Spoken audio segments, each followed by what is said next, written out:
That season, I think we won 7 games and lost 2, I think. And the funny thing was, we had fun. The parents had fun. They started getting to know each other. They started having soccer social events all on their own. And the boys developed friendships with each other. One father told me that he was convinced that his son started reading because of soccer. He was sort of a gangly boy, not coordinated.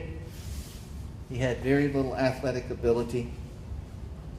He had very little self-confidence in anything, and in the 2nd grade, he was barely reading at all. He wasn't the star of the team. He would never be the star of any athletic team.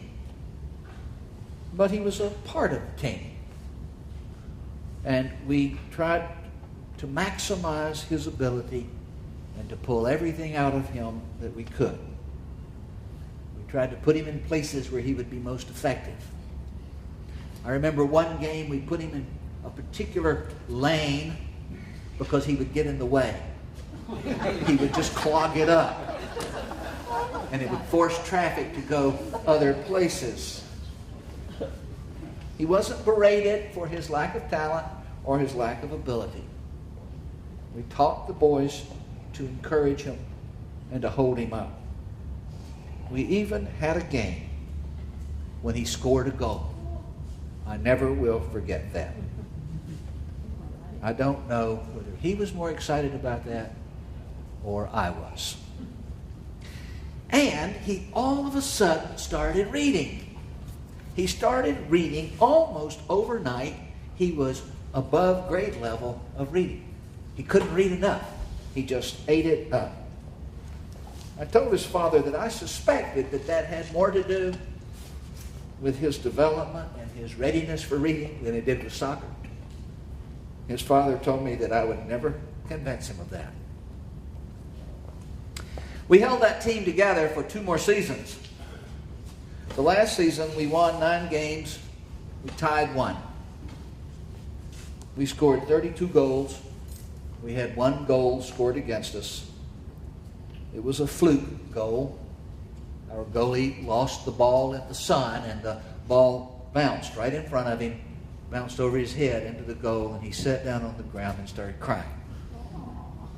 It was the only tie game we had, a 1-1 tie. But most importantly, we had a lot of fun. We really enjoyed it. Habit 4 is think, win, win. Think, win, win. Stephen Covey suggests that there are 4 basic postures that we take, that we live by in relationships with others, whether those relationships have to do with business, the way we live out friendships, or interpersonal relationships of intimacy and great depth. 4 basic postures. Win-win, win-lose, in which the assumption is that if I win, you lose. Lose-win, which means that if you win, I lose. And lose-lose, which means we both lose. There's another one, I think, called just win. Not win-lose or win-win or lose-win, just win, which means that whether you win or lose is irrelevant. You just aren't a factor in the equation. The basic model in Western culture is one of competition. It is so pervasive, so subtle, that it constitutes a paradigm. It is the context by which we understand the events of life, or at least many events of life. We understand them through the lens of competition in Western culture.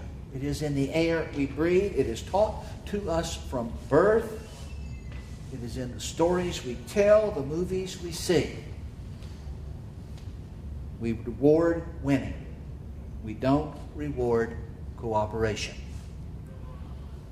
John Westerhoff likes to tell of learning techniques that are used in other parts of the world, especially in the Eastern world, where learning is primarily cooperative, where students learn from each other, where classes are giving projects, problems to decide and decipher and determine together, to work out the solution in collaboration and cooperation, so that they learn in that whole process about the fact that more minds are better than one. And he describes that whole process in great detail, and then he says, in this country we call that cheating. We call that cheating. Covey uses an example of a consultation he did with the president of a sales company. The man was concerned because there was no spirit of cooperation among his sales managers. They didn't work together. They didn't pull together. There was little sense of vision about where this company was going. There was very little sense of identity. They tended to operate in isolation, what we call in the modern jargon, silos. They were all separate from each other. There was no movement of the company in a common direction. And this man, this president, this owner, was aware that there was a high cost being paid because of this. They simply weren't producing at the level that they were capable of. He brought Covey in as a consultant with the hope that he could teach them how to cooperate. And when Covey met with him for the first time in his office, he found that the wall behind his desk was covered with a display, sort of the size of this screen, if we were to put this screen down. And it consisted of horizontal lines stacked one on top of each other, drawn down on this display.